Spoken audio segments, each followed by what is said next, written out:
I always knew there was something about Waverly Hill. The houses were too perfect, the lawns cut too precisely, and the smiles?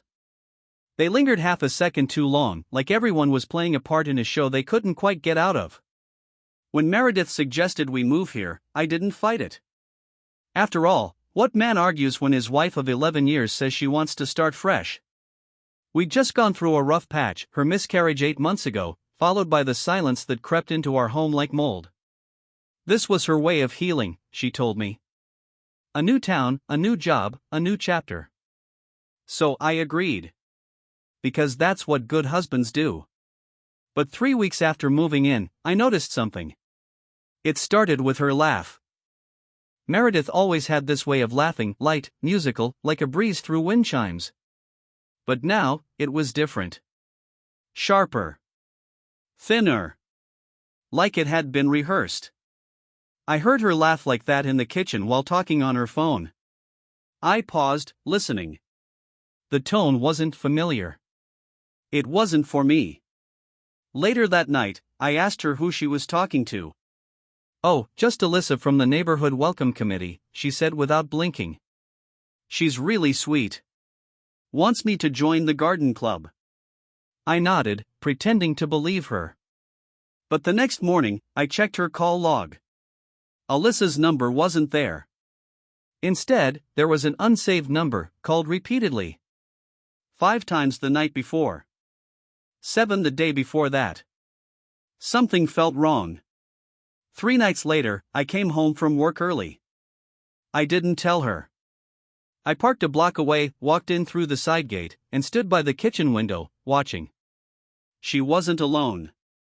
There was a man sitting at the island, his back to me. Dark blazer. Well-groomed. Too clean for a neighborly visit.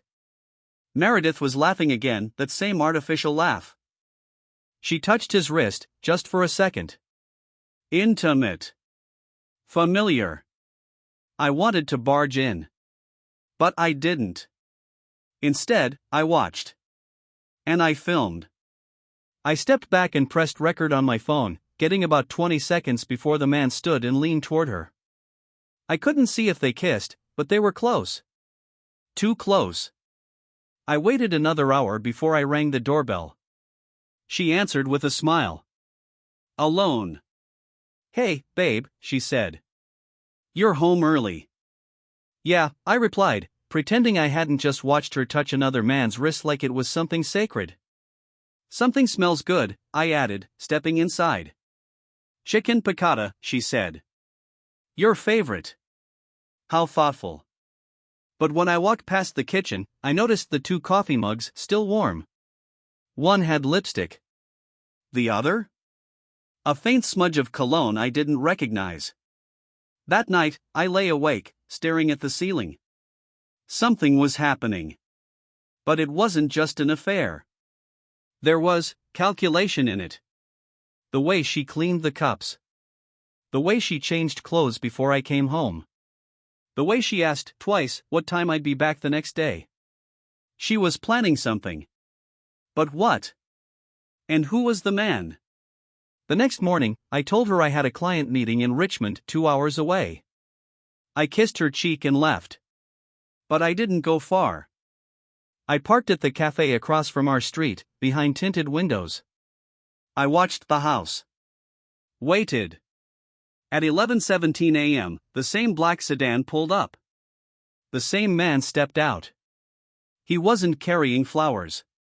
Not groceries. Just a leather folder. He rang the bell. She opened in a different outfit, not casual, not formal, something in between. Like she dressed for him. They went inside. I waited 15 minutes, then walked up to the car. His plate was Virginia Standard. But the sticker? Registered to Arlington. That's where Meredith's therapist used to have an office. Was it possible? I pulled out my phone, searched her name. Dr. Colin Westbrook. Clinical psychologist. Trauma and relationship specialist. Photo, same man. Same cold eyes. Same perfect hair. My wife was having an affair with her therapist. But it wasn't just that. As I dug deeper, I found something else. Something far stranger. Dr. Westbrook's license had been suspended 3 years ago. For ethical violations. He wasn't allowed to practice. So why was he meeting with my wife? And what did she want from him? That night, I didn't sleep. I just stared at her while she read in bed, the book shaking in her hand slightly as she turned the page. For the first time in our marriage, I was afraid of her. Not because she cheated, but because I didn't know what kind of woman she really was. When you've spent over a decade with someone, you think you know them. Their habits. Their fears. The way their voice changes when they're lying. But what they don't tell you, what they hide, is where the real person lives. And Meredith had been hiding a lot. The morning after I discovered who Colin Westbrook was, I couldn't look at her the same. I went through the motions, showered, dressed, drank coffee, but I couldn't stop thinking about that file folder. About the way her voice softened when she looked at him. About the fact that this man had lost his license for doing something unethical, and yet he was still sitting in my kitchen like he owned the place. And the strangest part? Meredith never told me about his suspension. She used to talk about Colin like he was some kind of savior. Back when she started seeing him, after her father passed away in 2019, she said he was the first person who truly understood her trauma. The only one who saw her. But when I looked him up last night, I found the official report, 3 female clients, all claiming emotional manipulation. Boundary violations. Inappropriate relationships. And now he was back in her life. And in our house. That afternoon, while she was out at the library, I searched her office. I felt sick doing it. Violating her privacy. But when trust dies, suspicion becomes your compass. The drawers were all clean. Too clean. Like someone had already expected me to look. Except for one file she missed, tucked behind an old box of holiday cards. It was labeled Session Notes, CW. I opened it. What I read made my hands shake. Session 11, June 14, 2022. He doesn't hear me. Not really. I think if I left tomorrow, Jeremy would notice the absence, but not the reason. Session 14, July 2, 2022. Colin says I need to stop apologizing for my feelings. That I've been programmed to prioritize his stability over my own healing. That scares me, but he's right. Session 20, July 30, 2022. The kiss wasn't planned. But it felt inevitable. Colin says desire is a mirror. That I've lived behind glass for too long. I'm starting to see what freedom tastes like. My heart dropped. So it was true. She'd kissed him. Maybe more. Maybe everything. But what haunted me most wasn't the betrayal. It was the pattern. The way he coached her. Guided her thoughts. Like she was a project. A test. Like she wasn't a patient, but a pawn. That night, I sat across from her at dinner. Chicken again. She always made chicken when she was trying to avoid something. I noticed she didn't ask about my day. Didn't look me in the eye. So I asked about hers. How was the library? I said casually. She paused for half a beat. Quiet. Peaceful. I didn't even check out a book. Just walked around. I stirred my potatoes. Run into anyone you know? She smiled, a little too forced. Nope. Just me and the shelves. She lied so easily. And for the first time, I felt something colder than betrayal. I felt studied. The next day, I paid someone to follow her. A friend from college, now working in private security. I didn't want to go that far, I felt like a criminal myself, but I had to know. I had to see what she was hiding when she wasn't home. By 4 p.m., I got a text. She's not at the library. She's at a farmhouse on Millstone Road. With the man from your photo. I nearly dropped my phone. I knew that address. It used to belong to Meredith's mother. But they hadn't spoken in 5 years. Why the hell were they at her mother's old house? I jumped in my car. Drove across town, keeping the GPS low. When I pulled up behind a hill overlooking the lot, I killed the engine. And what I saw chilled me to my core. The farmhouse had been renovated, fresh paint, new shutters. A sleek black car in the driveway. Meredith's SUV parked beside it. Through the curtainless front window, I could see movement. Meredith, pacing. Colin, standing close behind her.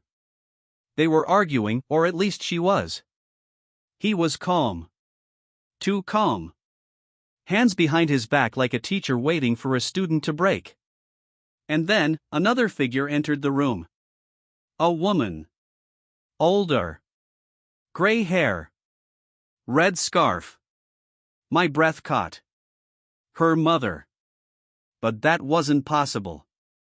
Meredith told me she cut her out. Said she was toxic, emotionally abusive. Said she hadn't seen her since 2020.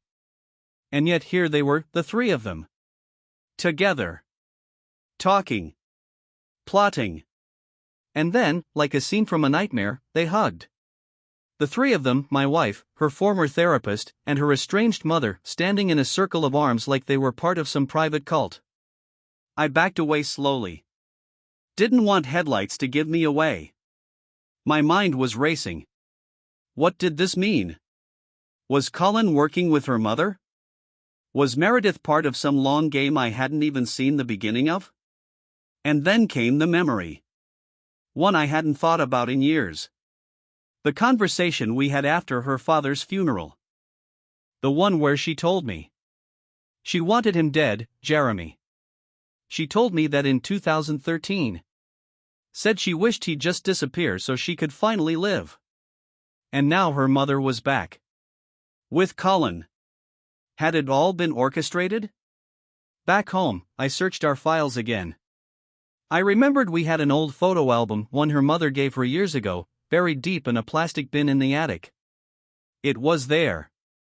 And in one photo from 1997, a younger Colin stood in the background. Not as a doctor, but as a family friend. He'd known them for decades. Which meant he wasn't just her therapist. He was part of her past. And maybe her future plans. That night, I confronted her. I didn't tell her what I knew. Just asked questions. Do you ever think about your mother? I said while brushing my teeth. She froze at the sink. Sometimes, she replied, her tone flat. Do you miss her? She shrugged. Not really. She was never kind. Then she turned to me, brushing a strand of hair behind her ear. Why do you ask? I smiled. Just wondering. She smiled back. But her eyes didn't. They were empty. Like she knew I knew. And suddenly, I realized something. This wasn't just an affair. It was a setup. And I was the last one to figure it out. I didn't sleep that night. How could I? Every time I closed my eyes, I saw the three of them, Meredith, Colin, and her mother, arms interlocked in some secret covenant I couldn't understand. It wasn't just the betrayal. It was the deception layered over time. Years. Maybe our entire marriage was a lie built on rehearsed glances and carefully staged moments. And that farmhouse, why there? Why bring it back after so many years? Something was happening. Something bigger than infidelity. And I was done watching from the shadows. The next morning, Meredith left early. She kissed me on the cheek like nothing was wrong and said she had a volunteer meeting at the art museum. A lie. Of course. I waited until she was gone and then headed straight to the farmhouse on Millstone Road. This time, I didn't park on the hill. I pulled right into the long gravel driveway like I belonged there. The wind was sharp, slicing through my jacket. I stood before the front door, my heart racing. My fists clenched. I rang the bell. Nothing. I knocked harder. Still nothing. But I knew they were inside. Just as I was about to turn around, I heard the lock click. The door opened 2 inches, and there she was. Her mother. Barbara Fields. I hadn't seen her in 5 years, not since the chaotic Thanksgiving when Meredith stormed out after a screaming match. Now here she was, perfectly composed, wearing a gray cardigan, and smiling like she'd been expecting me. "Well," she said coolly. "That took longer than I thought." I blinked.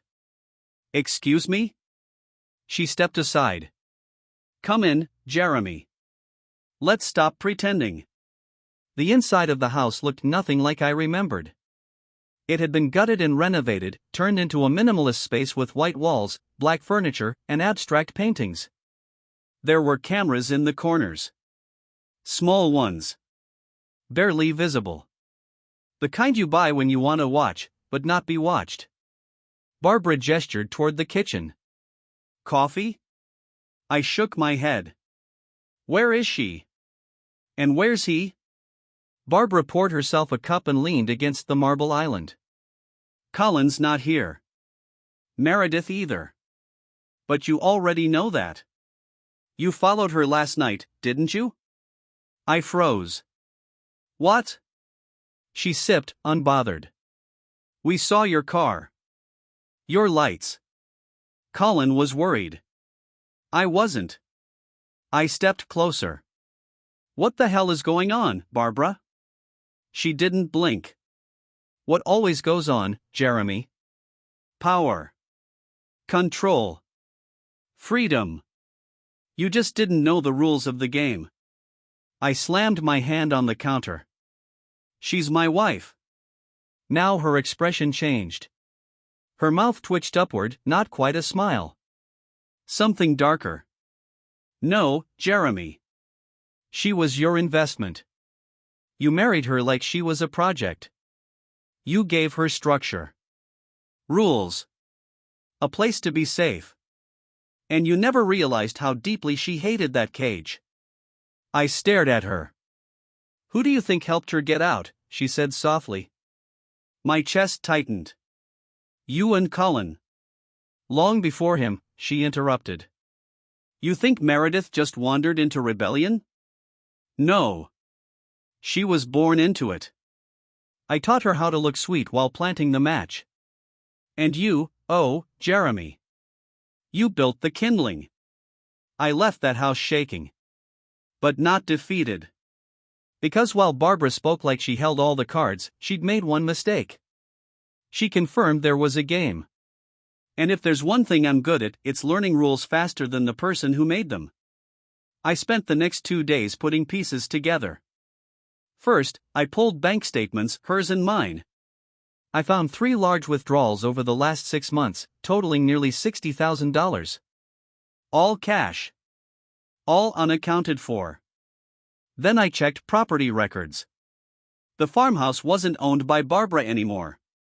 It was owned by a shell company out of Nevada called Riverpath Holdings LLC, registered just 8 months ago. Guess who signed the founding documents? Colin Westbrook. So he was more than just a therapist. He was a partner. A co-conspirator. But in what? That's when I looked deeper. Into Colin. And what I found shocked me more than anything so far. Colin hadn't just lost his license. He'd been quietly investigated for financial exploitation, helping wealthy female clients transfer assets into hidden accounts under the guise of liberation from patriarchal control. Only 2 women had spoken publicly. But guess what? Both of them had also seen Barbara Fields for spiritual coaching in the months leading up to it. This wasn't therapy. This was engineering. These people weren't just seducing women. They were reprogramming them. I knew what I had to do. I needed to catch Meredith in the act, not just for divorce court, but for myself.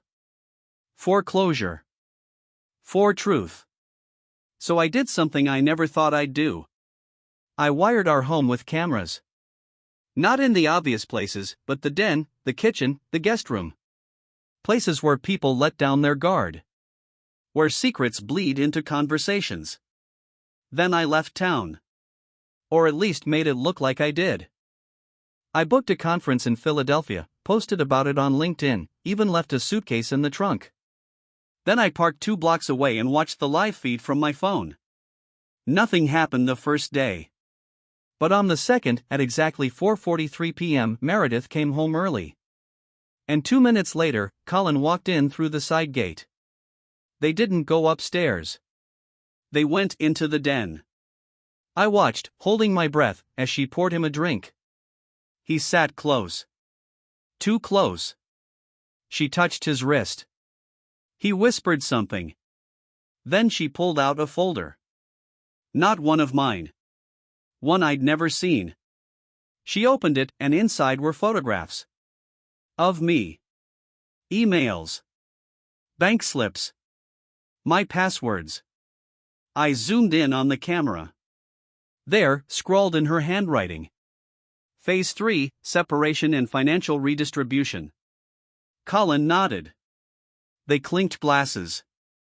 And then she said something I'll never forget, even though I only heard it through the mic I'd hidden in the bookshelf. After this week, he won't know what's real. He'll question everything. And then he'll sign whatever I put in front of him. Colin smiled. That's the beauty of unmaking a man. I closed my phone. Sat in the dark. She wasn't just betraying me. She was dismantling me. Brick by brick. And the worst part? I'd built the castle myself. The night I watched Meredith and Colin conspire in my den, something inside me cracked. Not broke, not yet, but cracked wide enough for cold air to leak in. The kind of cold that settles behind your ribs and rewrites who you are. I wasn't a husband anymore. Not really. I was the mark. The experiment. The target of a campaign so carefully calculated it blurred the line between manipulation and theater. But now? Now I had their script. And it was my turn to rewrite the ending. I didn't sleep. I didn't eat. I watched the footage over and over, memorizing every line, every smirk, every glint in Meredith's eyes that once meant safety but now screamed strategy. She was building a new life, one where I had no place except as a source of capital. A man they could carve apart with kindness and leave behind with a thank you card and a severance check. But I wasn't just going to vanish quietly. No. I was going to burn the stage they were performing on. The next morning, I drove to Evan Lerner's office. My divorce attorney. Or rather, my backup divorce attorney. I'd quietly hired Evan 6 months ago when Meredith first started changing, not because I expected this, but because my instincts whispered that something wasn't right. Evan was ex-military, meticulous, and emotionally detached, exactly what I needed. He sat across from me in a pressed blue shirt, typing as I spoke. They're planning to move everything into her name, I said. The house, the joint accounts, even my shares in the startup. Evan raised an eyebrow. And she has access to your business? Through me. I gave her proxy rights 2 years ago when I got sick. She never gave them back. Evan exhaled slowly, processing. And the cameras? You have full footage? I nodded. Clear audio. High resolution. It proves intent to defraud. Coordinated manipulation. And premeditated emotional sabotage. Perfect. He leaned back. We don't just have grounds for divorce. We have grounds for litigation. Possibly criminal conspiracy. You want to go nuclear? My throat was dry. I want to take back everything they think they already won. That afternoon, I took the next step. I called Harrison Ames, my COO and longtime friend. I told him the truth. Not everything, not about Meredith's mother or the farmhouse, but enough. Enough for him to understand why I needed the company to temporarily suspend proxy privileges for all board-adjacent spouses. He hesitated. This is personal, Jeremy. You sure you want to bring it into the company? She's making it professional, I said. I'm just responding. He agreed. By the end of the day, Meredith's digital keys were revoked. The firewall was up. But I knew that wasn't enough. Because people like Meredith didn't need permission to break in, they just needed time. That evening, I returned home before her. The house felt different now, like a crime scene that hadn't yet been processed. I went straight to the den. The folder was gone. No sign of Colin. No trace of what they'd discussed. But I didn't need the physical evidence anymore. I had the files backed up, the audio duplicated, the drives encrypted in a safety deposit box across town. Meredith walked in at 7:13 p.m. Smiling. Beautiful. A polished lie wrapped in elegance. She kissed my cheek and poured herself a glass of wine. "I missed you," she said casually. "How was Philly?" I looked her in the eyes and forced a smile. "Productive." She nodded, taking a sip. "Anything I should know?" "So calm. So in control." I wanted to scream. Instead, I said, "Not yet." The next 3 days were war. A quiet war. A psychological chess match played across morning coffee, shared meals, and forced laughter. Every word she said felt curated. Every touch was timed. I watched her study me, trying to gauge if I knew. But I gave her nothing. And then, on Thursday, she made her move. "I've been thinking," she said over dinner. "We should revisit our estate planning. Maybe talk about setting up a living trust. It's just smart, with everything going on." There it was. The beginning of Phase 3. I nodded. "You're right," I said. "Let's talk to someone next week." She smiled. Relaxed. Checkmate, she thought. But I was already holding the king in my hand. That night, I messaged Colin. From an anonymous account. I told him I had footage of him and Meredith. That I'd sell it to the press unless he met me alone. I gave him a time and place, the abandoned steel mill on the east edge of town. Midnight. Saturday. He didn't respond. But I knew he'd come. He couldn't afford not to. Saturday night. The mill was dead silent, a concrete skeleton under the moonlight. I waited in the central chamber, surrounded by rust and dust and broken metal. My phone was recording. The mic was on. At 12:08 a.m., headlights cut through the darkness. Colin stepped out of a black SUV, wearing all black, like he thought this was a scene from some vigilante movie. He walked up, smug and confident. "You're the one who messaged me?" I stepped into the light. His face changed. Not fear, just calculation. "You made a mistake," he said calmly. "You shouldn't have dragged yourself into this." "I was already in it," I said. "From the day she said yes." He crossed his arms. "You think you can stop what's coming?" "I already did." I tossed a small flash drive onto the ground. All the footage. The conversations. The financial trails. It's already duplicated. Stored with multiple lawyers. But I figured I'd give you a chance. One out. He stared at it. "What's the offer?" "You disappear. Tonight. Leave town. Never contact her again. And I wipe your name from the narrative. You can start over. Somewhere far away. Like the last 3 cities you vanished from." His jaw tensed. "And if I don't?" I stepped closer. "Then I give the footage to every licensing board in the country. Every news outlet.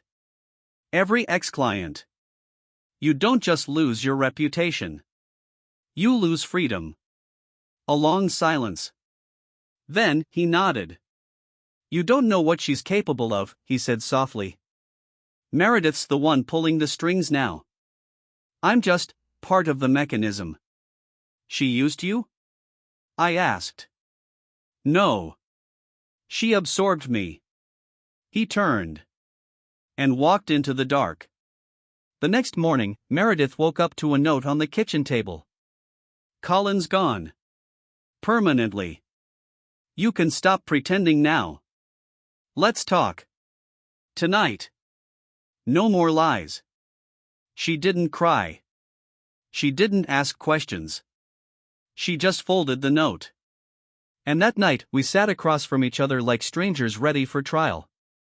We sat across from each other at the dining room table, the same place where we'd celebrated anniversaries, birthdays, the launch of my company.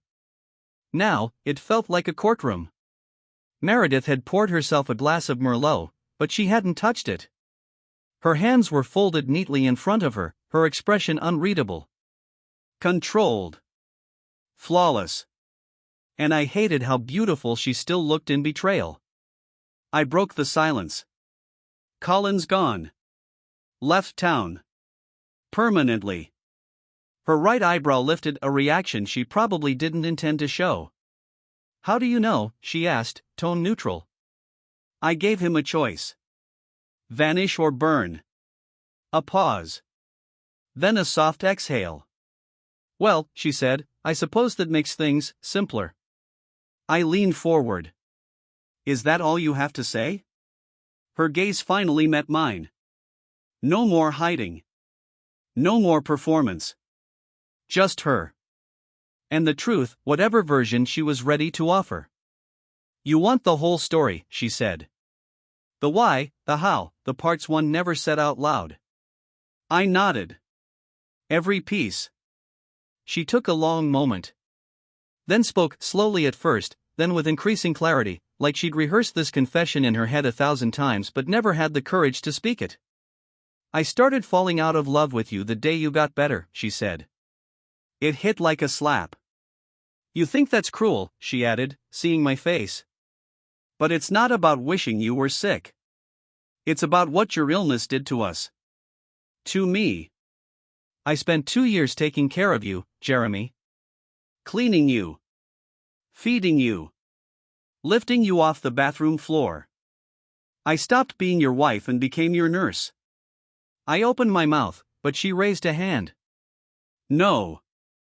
Let me finish. I clenched my jaw and sat back. Then, one day, you stood up. You started running again. Building your company again. You bounced back. But I didn't. I was still stuck in that mindset of survival, of exhaustion, of being invisible. And you were reborn. Everyone admired your strength. No one noticed me. She looked down at her wine. I tried to reconnect. I really did. But I was angry. And you were distracted. Always working. Always pushing. I started feeling like a ghost in my own home. So you slept with Colin, I said. No. Not yet. That surprised me. It wasn't about Colin, not at first. It was about control. About having something that was mine, something that reminded me I still existed. He was convenient. Charming. Dangerous in a way you never were. Because I respected you, I said flatly. No, because you needed me, she snapped. And when you didn't anymore, I became disposable. I felt like the room was tilting. Like I was looking at our entire marriage through cracked glass. You think I discarded you? I asked. She laughed, bitter and quiet. No, Jeremy. I think you left me behind the day you came back to life. Silence stretched between us like a noose. Then I said the thing I'd buried for weeks. I saw the footage. All of it. The den. The farmhouse. The conversations with your mother. That made her flinch. You followed me? You lied to me. She stood, suddenly. The mask cracked, just slightly. So what now? She asked. Are you going to sue me? Ruin me? Make me pay for making you feel small? I stood too. I'm not interested in revenge, Meredith. I'm interested in truth. And choices. She stared at me, confused. You want a divorce? She asked. No. That stunned her. You don't? I want you to stay, I said. Not because I forgive you. But because I want you to decide if the life you destroyed is worth rebuilding. Meredith sat down slowly. What is this? A test? No, I said. It's an invitation. She shook her head.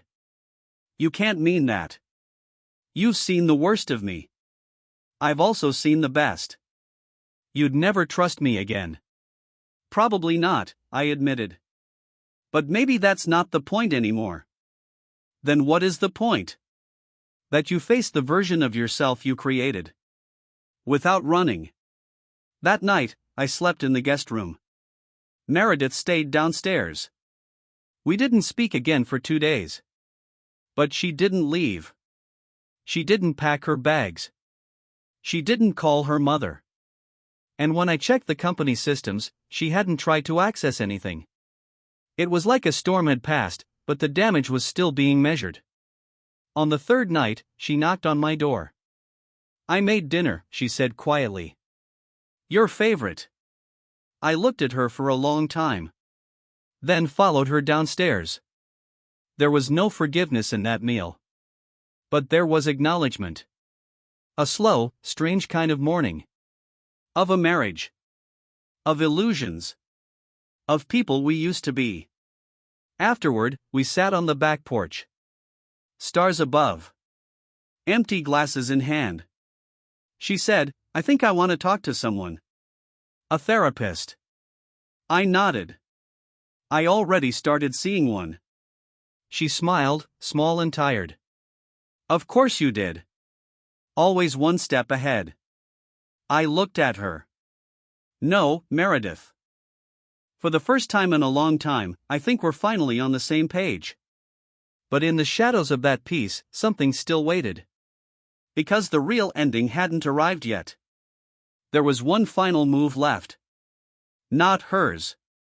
Not mine. But someone else's. 3 months passed. Our house remained intact, but it felt like a museum, quiet, delicate, curated with care but devoid of real life. Meredith and I became functional.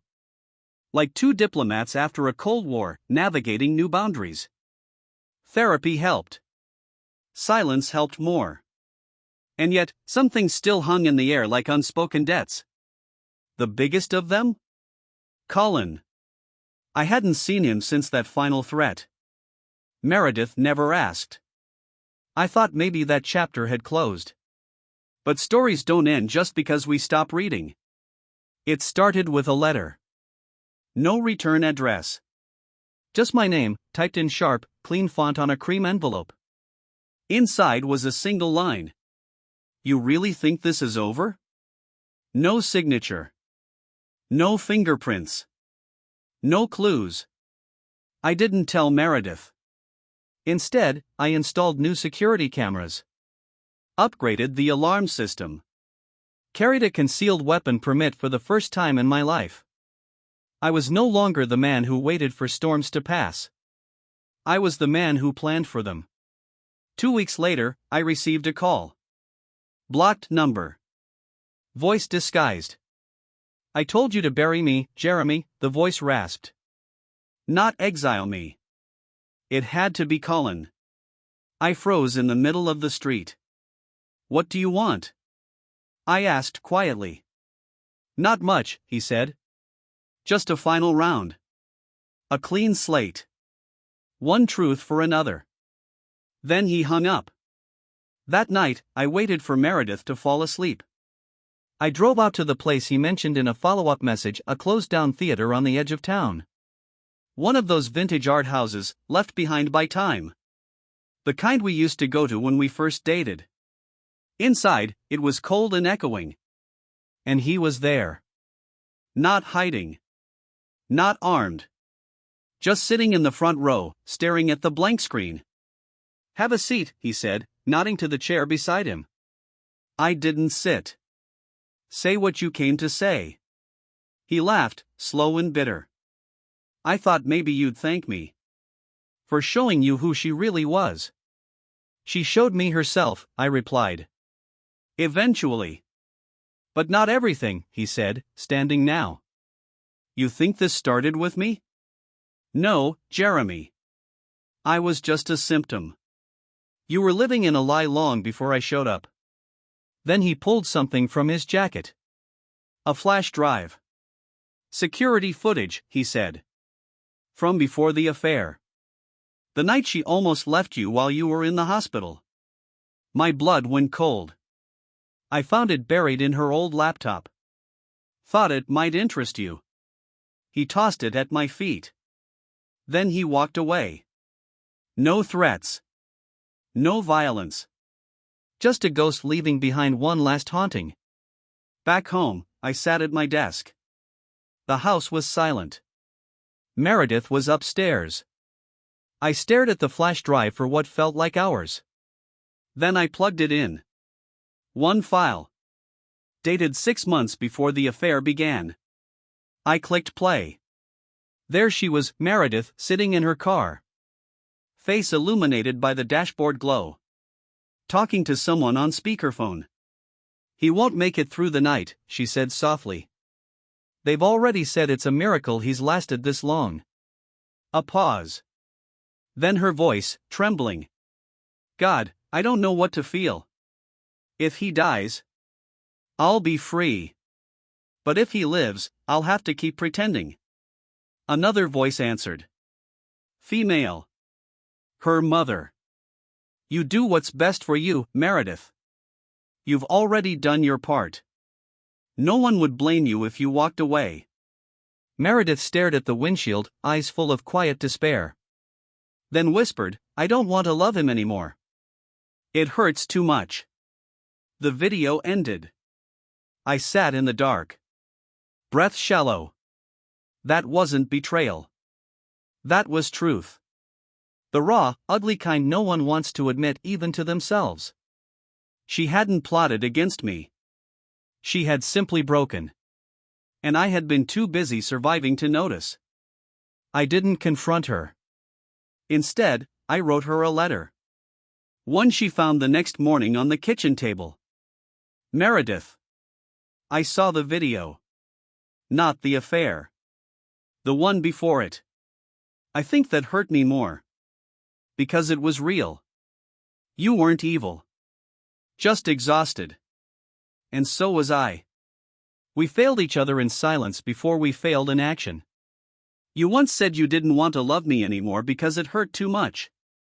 I think I finally understand that now. I'm leaving for a while. Not because I hate you.